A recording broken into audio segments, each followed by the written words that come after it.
Avec l'arrivée des enfants, les besoins changent. Adieu le walk-in, bonjour, la chambre de bébé.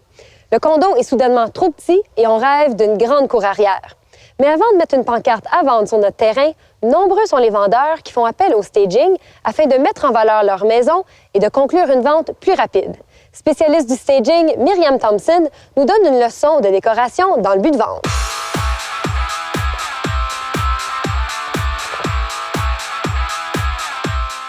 Myriam Thompson, bonjour. Bonjour. Bienvenue à l'émission.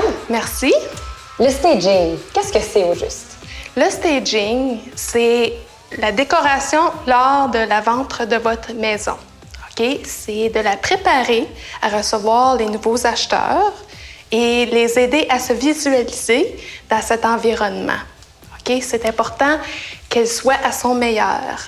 Ce qu'on veut créer, finalement, c'est de, premièrement, se mettre dans la peau de l'acheteur, de les inviter, de les aider à se visualiser dans chaque pièce, de s'attacher à cet environnement et aussi de les aider à voir qu'est-ce qu'ils peuvent finalement faire une fois qu'ils vont être ici dans cette demeure. Donc, quels sont les avantages pour le vendeur lorsqu'il fait du staging?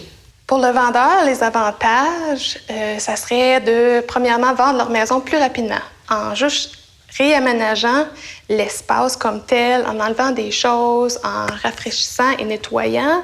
Ça fait tellement une grosse différence, justement, quand les gens vont revenir, ils vont arriver pour visiter la maison, pour vraiment se sentir à l'aise dans l'espace. Quel est le retour sur notre investissement quand on fait du staging?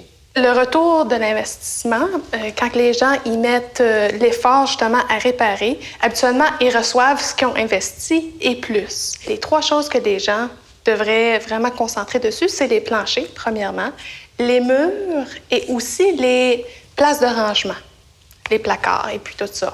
Alors ici, on est dans une maison, peut-être pièce par pièce. Explique-nous quels sont les problèmes, qu'est-ce qu'on devrait changer? OK.